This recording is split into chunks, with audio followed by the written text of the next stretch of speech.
শহীদ আবরার বাংলাদেশের জাতীয় ঐক্যের প্রতীক। শহীদ আবরার আমাদের প্রেরণার বাতিঘর।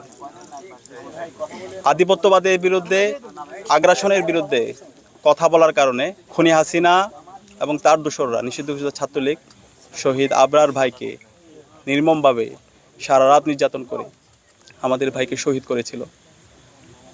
শহীদ আবরার ভাই আমাদেরকে যে রাস্তা দেখিয়েছে, সেই রাস্তার উপর ভিত্তি করে জুলাইয়ে বিপ্লব হয়েছে।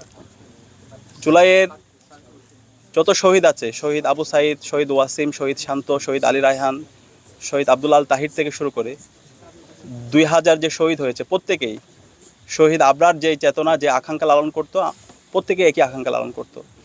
এবং 40,000 যে গাজী হয়েছে, প্রত্যেকের একই আকাঙ্ক্ষা। শহীদ আবরার যে আধিপত্যবাদের বিরুদ্ধে, আগ্রাসনের বিরুদ্ধে যে ভয়েস, যে প্রতিবাদ আমাদেরকে দেখিয়ে গিয়েছেন, এর উপর ভিত্তি করে বাংলাদেশের প্রতিটি ক্যাম্পাসে ক্যাম্পাসে এবং সারা দেশে একটি গণজাগরণ তৈরি হয়েছে। এবং এই জুলাই বিপ্লবের বীজ বপিত হয়েছিল শহীদ আবরার ভাইয়ের তার প্রতিবাদ, প্রতিরোধ এবং তার শাহাদাতের মাধ্যমে। আপনারা জানেন, গত 16 বছরে বাংলাদেশে ফ্যাসিবাদী শাসন ব্যবস্থা জারি ছিল। বাংলাদেশের প্রতিটি ক্যাম্পাসে ক্যাম্পাসে ছাত্রলীগের সন্ত্রাসীরা গণরুম, গ্যাস্ট্রুম কালচার এবং শিক্ষার্থীদের উপর নিপীড়নের মাধ্যমে তাদের সব ধরনের অধিকারকে কেড়ে নিয়েছিল। এবং আধিপত্যবাদের বিরুদ্ধে, আগ্রাসনের বিরুদ্ধে যারাই কথা বলেছেন, তাদেরকে বিভিন্নভাবে ট্যাগিং করে, ফ্রেমিং করে তাদেরকে হত্যা করা বৈধ ছিল। এবং পুরো বাংলাদেশটা ছিল ভারতের সাপ্লেট কলোনি।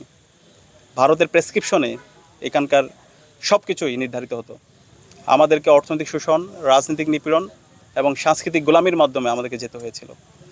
সেই সময়ে শহীদ আবরার সকল শোষণের বিরুদ্ধে, সকল আগ্রাসনের বিরুদ্ধে, সকল আধিপত্যবাদের বিরুদ্ধে এবং ছাত্রলীগের সন্ত্রাসীদের নির্মম নির্যাতনের বিরুদ্ধে আবরার ফাহাদ দাঁড়িয়ে গিয়েছিল এবং কথা বলেছিল এবং পুরো জাতিকে ঐক্যবদ্ধ করেছিল। তা আবরার ফাহাদকে আমরা শ্রদ্ধার সাথে স্মরণ করছি। বাংলাদেশের সকল মানুষরা আজীবন শহীদ আবরার ফাহাদ থেকে শুরু করে সকল শহীদদেরকে শ্রদ্ধার সাথে স্মরণ করবে। এবং আবরার ফাহাদ থেকে শুরু করে যত শহীদ হয়েছেন এবং সকল শহীদ পরিবার আমরা সবসময় আমাদের দোয়ার মধ্যে, আমাদের মোনাজাতের মধ্যে আমরা সবসময় রাখছি।